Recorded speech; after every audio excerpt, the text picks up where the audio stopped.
Avançar com a capacidade militar norte-americana, que é sempre vista como única, dificilmente ultrapassável, mas o que é que se está a passar em Hormuz pode ajudar-nos a perceber que já não é bem assim, ou que pode não ser bem assim? Não é mesmo bem assim. Quer dizer, a coisa mais óbvia em relação a esta guerra com o Irão é, efetivamente, que os Estados Unidos gastaram uma série de equipamentos críticos, nomeadamente munições, mísseis interceptores a muito grande altitude, e gastaram-nos completamente ao lavrador, e, portanto, neste momento, por isso simplesmente não os têm, nem têm capacidade de os repor no imediato, o que os desguarnece no apoio à Coreia do Sul, no apoio à Formosa, se for o caso, para já não falar do apoio à Ucrânia. Agora, isto tem, efetivamente, raízes mais fundas. Ou seja, o que é que acontece?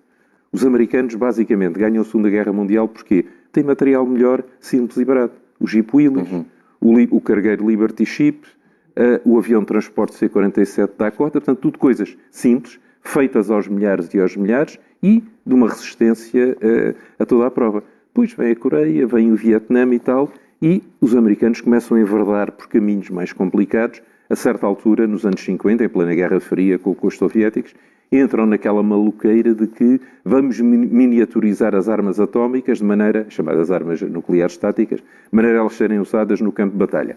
Até que a certa altura perceberam que, se as usassem, obviamente os soviéticos teriam o seu equivalente, arrebentavam com a Europa em 3 tempos e tornavam inevitável aquilo que se pretendia evitar, que era o uso das armas termonucleares pesadas. Portanto, o que acontece?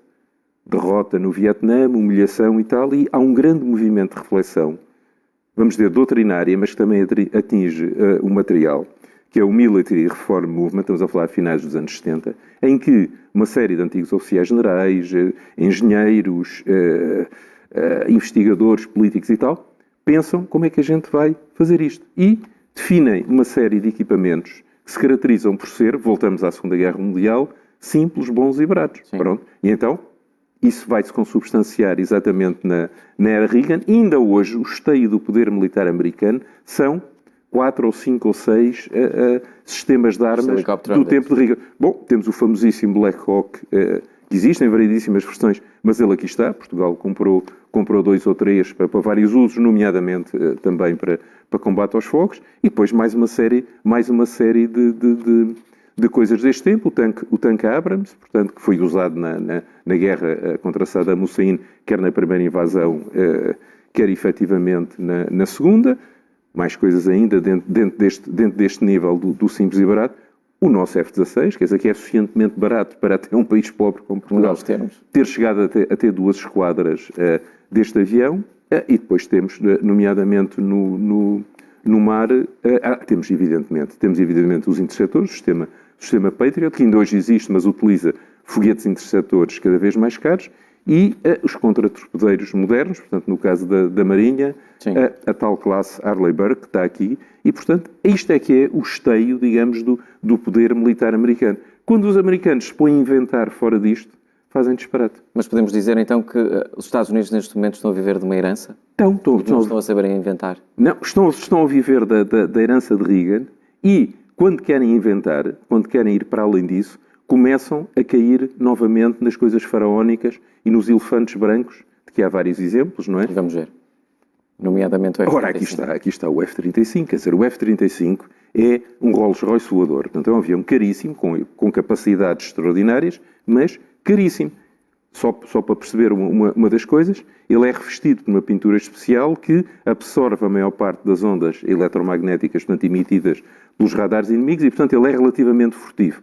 Pequeno problema, como ele voa a velocidades grandes, esta pintura desgasta-se rapidamente e tem que estar a ser constantemente substituída. O reator também puxa muito por ele, portanto, os motores têm constantemente de estar a ser revistos e tal. Portanto, isto é o oposto do F-16, é o oposto, de facto, das ideias do simples, barato, eficiente. Ou seja, é um elefante branco voador. E há outros exemplos Sim, claro, há outros exemplos, nomeadamente os interceptores de muito grande altitude, nomeadamente o TAAD, são caríssimos, quer dizer, têm custos absolutamente astronómicos, são pensados para atingir alvos, nomeadamente mísseis balísticos, eventualmente aeronaves que voam muito depressa e a enormes altitudes.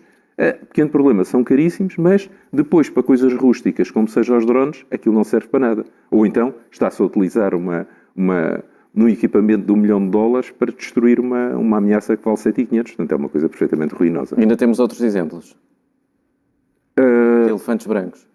Não, em termos de elefantes... Não, agora seja, o que há é como é que se sai dos elefantes brancos. Há uma coisa muito engraçada que é, em 2014, no tempo de Obama, o secretário da Defesa, o Sr. Chuck Hagel, por acaso era republicano, portanto, no tempo de Obama não havia, pelos vistos, estes sectarismos de um tipo de terem que ser todos da mesma cor e tal.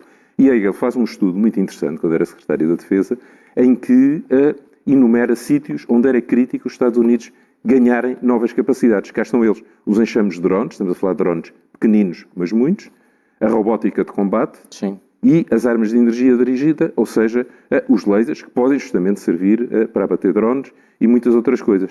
Curiosamente, parecia que o Sr. Hagel estava a ter uma visão, uma epifania, porque de facto tudo isto vai aparecer na guerra da Ucrânia, às vezes em versões mais simples, os enxames de drones, pois com certeza, e mesmo os robôs terrestres de combate para levar feridos e tal. Ou seja, parece que os Estados Unidos não estão a saber gastar o dinheiro. Não, pelo contrário. O paradoxo disto tudo, que é exatamente o que este quadro demonstra, é esta coisa maravilhosa. Ou seja, 1990 para cá, o orçamento da defesa, nomeadamente de 2001 para 2026, o orçamento da defesa duplicou. No entanto, qual é o panorama desde o final dos anos 90 para cá?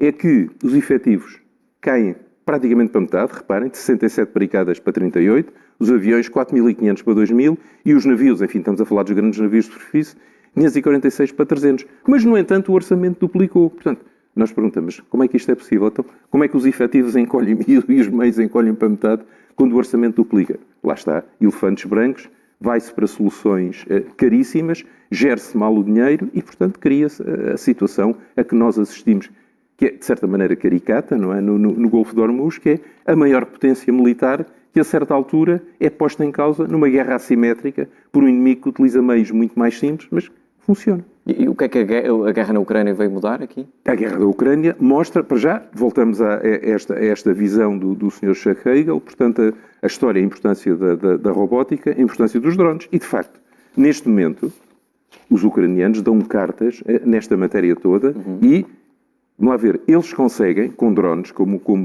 o FP1, portanto, que está a ser utilizado para os tais famosos ataques em profundidade ao território russo. O FP1 é uma máquina extremamente bem feita, é simples, é feita em materiais compósitos, levezinhos, portanto, plásticos e não sei o quê, tem um motor a hélice e está a ser constantemente redesenhado, portanto, melhoram-lhe a aerodinâmica, melhoram-lhe o desempenho e ele pode chegar até 3.400 km de distância, o que é absolutamente extraordinário.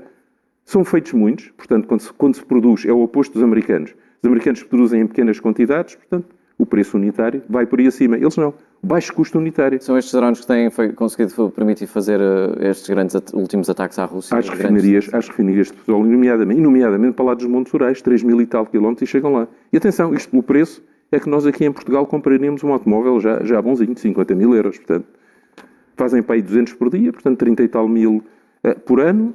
Isto é uma arma rústica, mas tem muito baixa assinatura térmica, muito baixa assinatura de radar. É difícil de interceptar, ainda que a maior parte deles sejam atingidos pelo caminho.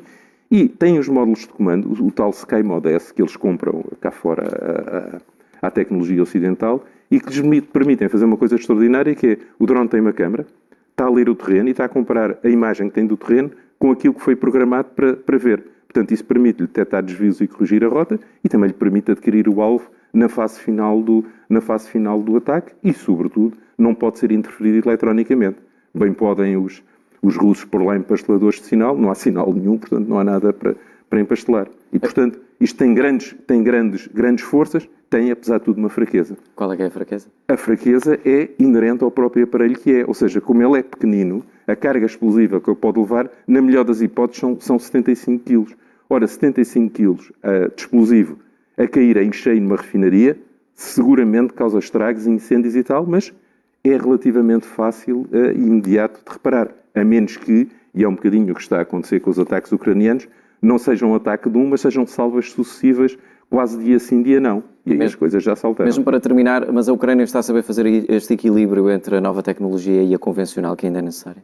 Não, absolutamente. E mais, e cientes disto, de que 75 kg é bom, mas é pouco, Eles estão a trabalhar exatamente a mesma empresa que produz o FP, está a tentar produzir o FP5, que é um míssil de cruzeiro, que já foi experimentado, para já com 200 km de alcance, mas de facto uma carga explosiva que se veja, e até mísseis balísticos, que consta que já estarão na fase experimental, e aí isso já equilibra um bocadinho a partida com a Rússia, que é altamente superior em mísseis balísticos, sobretudo para a Ucrânia ter perdido os mísseis do sistema Patriot, que são os únicos que os poderiam interceptar. Rui Cardoso, obrigado. Obrigado, até logo.